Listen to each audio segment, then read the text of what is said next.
I'm Cherie, I'm the Archivist here at CIG, and welcome to another edition of Loremaker's Guide to the Galaxy. For those who have never seen Loremaker's Guide, this is a segment in which a member of the Lore Team goes over one of our many systems, and we talk about the story, the history, and the science behind each of the known systems in the known galaxy. You can view the star map that we're using on our website at robertspaceindustries/star map. Pretty easy to find, glorious to explore, I highly recommend it. And this week, in honor of Gamescom, which is the source of many of the party pictures you've seen on our website, we are going to cover Goss. All right, so let's go to Goss now. Goss is a system that is first and foremost known for its beauty. It's situated near a unique phenomenon known as the Olympus Pool, which is a strange gathering of cosmic dust that is both radiative and reflective, which means that bands of color like turquoise and gold are visible from the surface of the planets in the Goss system, which has led to a booming tourist industry. A lot of the economy in Goss is driven almost entirely by tourism because this thing, the Olympus Pool, is not something that can be seen anywhere else in the galaxy. This is just this cool, beautiful thing that, wows people. It's great. Even though it is a tourist-based economy, it is able to produce its own resources. It has a breadbasket planet, it's got a planet with a huge biodiverse biome, it's got a little UEE outpost.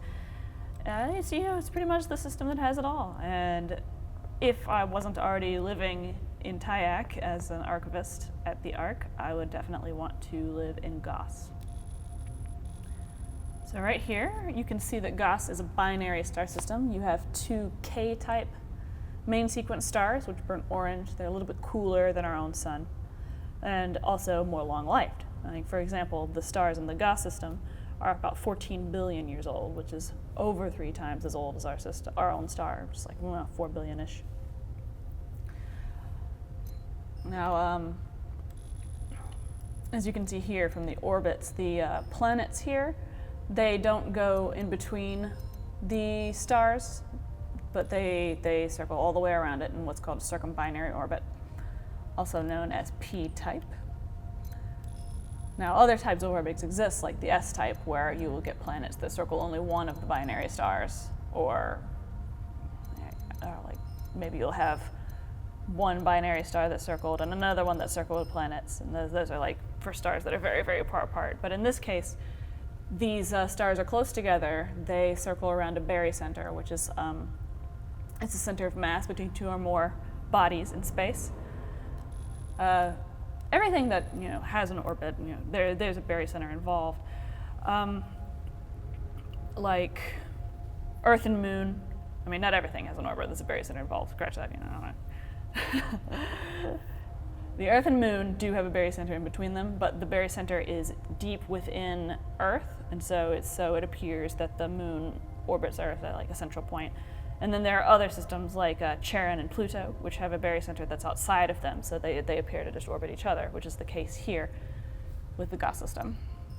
Binary stars, very cool, very common in the universe we're finding, but for some reason the UEE has not found very many jump points that lead to binary systems. And it is unknown why this has happened, but it is how things have unfolded. Now right here we have Goss 1. It is a terrestrial planet. It's known as the breadbasket of the system. Majority of farming of the planet is done here, along with mineral resource harvesting, and etc. It's lush, it's green, it's quite lovely. It's got a big population of people, and they have very, very strict property laws, so that if you were born on Goss 1, you may own property, but if you were not born on Goss 1, you're essentially shit out of luck. They're not going to let you buy any property, buy up any farmland. Part of the reason is that they want to maintain their personal hold on the economy. They want to maintain the fragile, delicate environment, and they don't want corporations butting their noses into their business. And on the other hand, you have Cassel, Goss 2. It is a tourism-based planet. It is a lush ocean planet with islands and small continents and an incredible variety of coastlines over various biomes of the planet.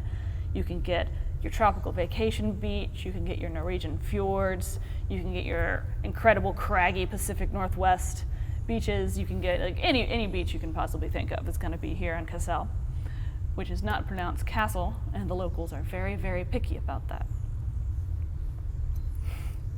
It hasn't been terraformed. It has its own incredibly diverse biome, incredibly diverse ecosystem full of different kinds of ocean life that are not found anywhere else in the universe.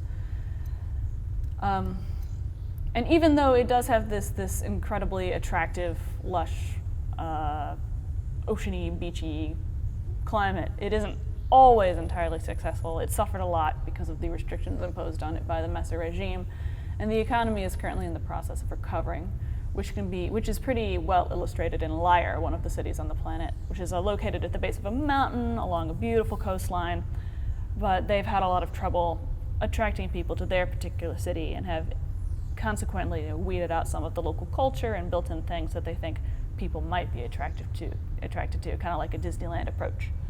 And it's not exactly working, but they're trying their best.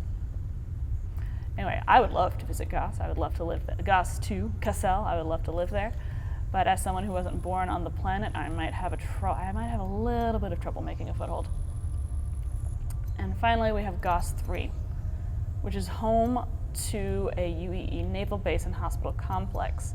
It is largely undeveloped, mainly because of the UEE presence on the planet. It is very wet. There's lots of rain, lots of humidity. It's not a single biome planet by any means, but it does have quite a bit of jungle, for people to get lost in. It is the terraformed super Earth. It is, if you want to land there, if you ever feel like it, you do need to maintain a pass from the UEE military to land at all. So keep that in mind if you ever want to explore the incredible jungles of Goss 3. And if you look here in the background, you can see kind of like an attempt at the Olympus pool right here. I do want to emphasize it is not a nebula. Nebula, contrary to popular belief, while they appear dense from the surface of Earth and from other planets, they are not actually dense when you get up close. You just kind of like fly through regular space. You're not going to know you're in a giant cloud of beautiful, colorful dust, because that's just not how it works. So anyway, with that science gripe out of the way, I'm going to bring us back to the center here so we can see the stars. Zoom all the way out again.